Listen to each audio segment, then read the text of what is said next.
keep the discussion rolling, my first question to Mr. Mudassir is, what organizations in Saudi Arabia consider when deciding to move to the cloud, especially in the recent time when we have a phenomenal growth of cloud computing penetration by public and private sector organizations. So, how do you demystify this? And first of all, thank you for having me. It's a pleasure having sitting in front of you, Professor. Well, the thing is, there are a couple of factors, and actually, these factors are not specific to Saudi Arabia. These factors are actually very global when it comes to digital transformation or moving from the conventional way of computing and doing business.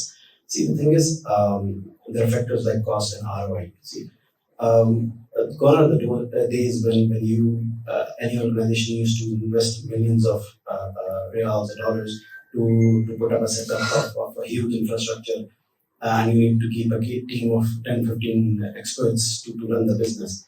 I think those gone are the days. You need to upscale. You need to pace up with the challenges or the changes that are coming. So yes, cost and ROI is one of the major decision factors for the business organization. ROI exactly is more of a business-driven decision. It's not only IT decision anymore. This is one part. The second part is the performance and the scalability. See, regardless of how advanced infrastructure you put in place, in the time duration of 3 to 5 years, that gets outdated. You have to keep up. You have to scale up. You have to, as your business grows, you need to invest more on the initial investment. So the thing is, once you move to the cloud, it gives you the flexibility to improve the performance, to scale up as and when required. There are a lot of scenarios where you need to scale up and you need to scale down. This flexibility only comes up with the cloud. And third, and the most important thing is the security. I was recently going through an article that is, those stats are very alarming. The cyber attacks happened in 2020 only, 2021 only, more than for the attacks that happened from 2010 to 2020. So in the last 10 years, in the last couple of years, the threat has exponentially grown. So the thing is that it's a small example which I usually give to the business and to decide that, see, everyone, we keep our money in the banks. Why do we do that? Because we know that once we keep the money in the bank, it's the responsibility of the bank to keep it secure. Same is the case with the cloud. So move to the cloud, let the experts do their job. Every cloud hyperscaler is much more empowered and secure than your conventional way of infrastructure. So I think these are the major factors which every organization in Saudi, even globally, will be taking into consideration to their cloud journey. Okay, it's very nice response to my question. And whatever you said is pretty well. We should have a roadmap and a commitment from the organization, and everybody should be part of that commitment. At the individual level, at the organization level, when we are transforming our journey to the cloud transformation. And of course, it needs security and governance also. Like you mentioned that the landscape of cyber attacks are growing exponentially. Whatever we have learned in the previous few years, and we have not seen those kind of attacks which we are witnessing now. Especially when the technology is evolving, when we are moving from parameter-based networks to the autonomous vehicles, for example, Internet of Things, and we are now talking about the metaverse, security in the metaverse. So there is a lot of security vectors and attack vectors are transforming and changing, which we need to transform and which we need to address actually when we are in the journey of the digital transformation. So to continue this discussion, I have another question which is regarding the legacy and the migration of the cloud. So we know that the migration from the legacy or classical system to cloud computing is quite challenging for the organization, and you must have confronted this challenge also. So it needs, like I mentioned, commitment, it needs budget, it needs skills and support from the higher management. So what are some IT infrastructure challenges you face while you decide to move to the cloud transformation in your company? See, the factors which I previously highlighted, those are like common challenges. We were facing the similar challenges, but on top of it, the cherry on the top was the COVID comes in. All the organizations and businesses were working remotely. It was getting very challenging or nearly impossible to keep up the running the conventional way of IT.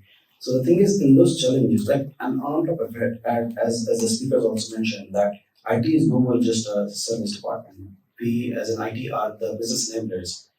We need to make sure that we need to keep have all the answers of the business, the challenges that are coming up with evolving of the business. As the business is changing, those are like it adds up on the challenges for the IT. So yeah, see these were the challenges which I highlighted, and the COVID and the remote work was going on, and this is where we stepped up. We decided that okay, we cannot continue. We as Shakir are like 70 years old organization. We had a whole legacy systems. We had whole legacy infrastructure. Even the mindset or the way of doing business was on legacy. So yeah, this whole change as the mindset change for the transformation. It's not only about IT. It's all about changing the mindset of how the business needs to evolve during this challenging time.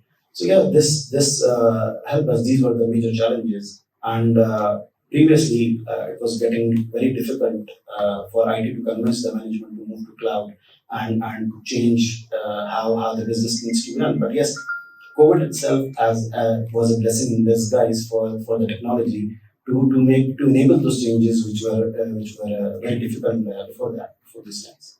Yeah, absolutely. So I totally agree with you that the COVID has transformed the way we live and interact and do shopping and work.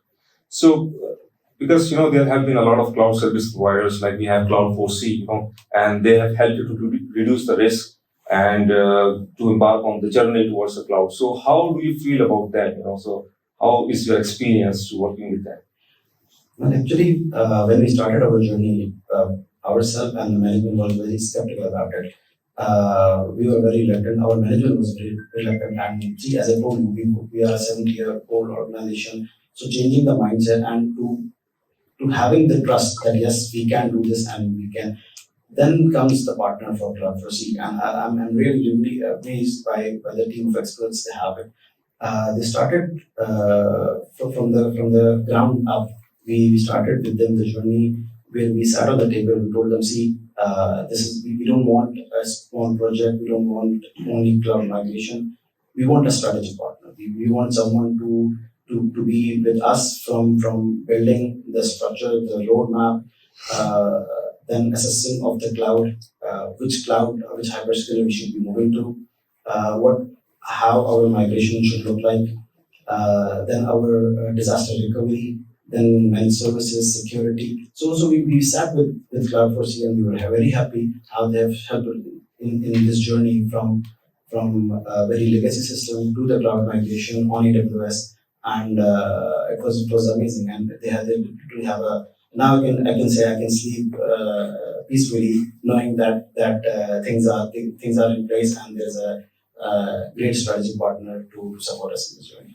Yeah, absolutely. So you use a keyword that is a strategic keyword, mindset. So every change starts with the mindset. If you change the mindset for people, that transformation comes into being.